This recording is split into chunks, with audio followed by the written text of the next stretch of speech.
My name's Christopher Wiseman and I studied at JMC over the last couple of years, and I finished in 2016.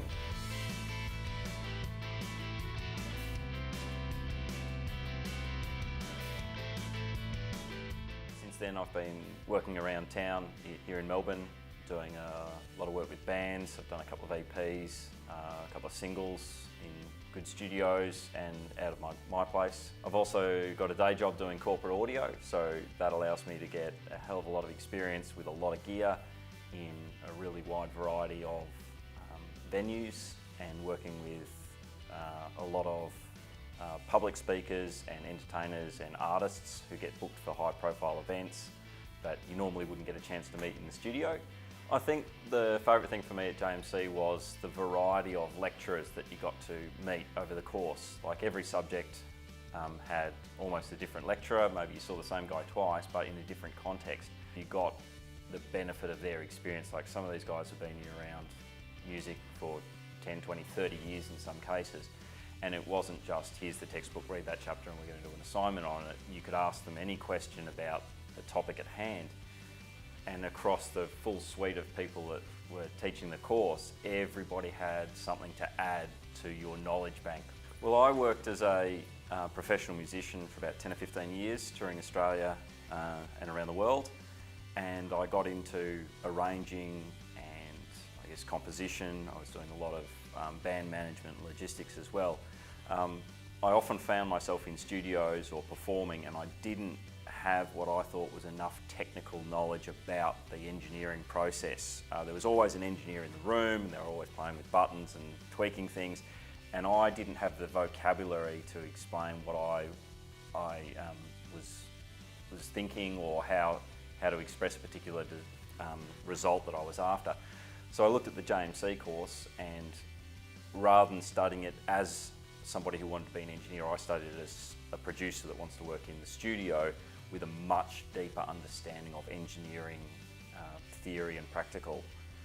So as I was going through the course, I was learning this fantastic suite of tools and information. Getting access to software is really hands-on, that I'd never sort of had in 10 to 15 years experience.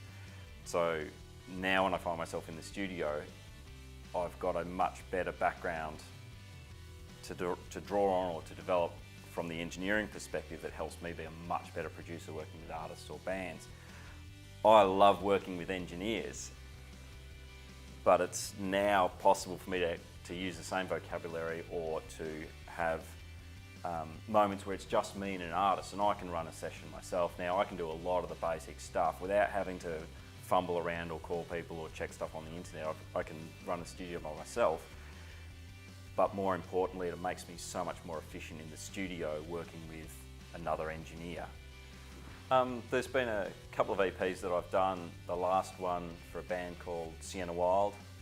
There was all these new ideas swirling around in my head. There was all these things that I didn't have to guess at, or I didn't say, oh, let's try and explore this and I hope it comes off. It was more a case of, let's explore this and I reckon it is really going to work. And the resulting EP, I mean, it sounds fantastic. Get straight out there, start talking to bands that you want to work with, start going to venues, seeing gigs, going to Comic Con and talking to indie game developers and things like that if you like doing soundtracks. Time's of the essence with a lot of this stuff, and you never know who you meet, who they'll talk to. They might pass your card on to somebody else. I was always on the hunt while I was at JMC for the next opportunity, for the next band or something like that. Yeah. So you say networking is really important, crucial while you're studying as well? Absolutely. Networking is one of, if not the greatest way to get work in the industry. I think both from your lecturers at JMC, the other students. We went out and visited studios in Melbourne, mastering studios, professional recording studios. We met the house engineers, we met the studio owners. I can honestly say that I've worked at every studio we went to visit. I've put mastering through the mastering house that we looked at here at JMC. I've done work with fellow students who were in bands. I've worked with students from film and TV who went on to make commercials or ads or apps or anything like that, because I guess I was out and about talking to these people while I was at uni, and everybody goes out and they spread out to their parts of the industry, and you still know them. You still have their contact. You see their name come up on Facebook, or you see the gig listing and the band name. You're like, I know those guys. And you turn up and you say, g'day, how you doing? And they're like, hey, what are you doing next week? We've got such and such happening. So that networking, I mean, again, you come to JMC with your networks, you come with your friends that you already knew, but this is an opportunity to meet not just your cohort, not just your classmates, but through the collaboration program, through the lecturers and everything else, you're going to meet these people who will continue to float around the industry for the next 10, 20, 30 years. You never know where these people will end up. Somebody went to uni with Hans Zimmer. Somebody went to film school with Steven Spielberg. These people went on for the next 20 or 30 years, and if you're not talking to them when you're all in class together, you might not ever meet them later.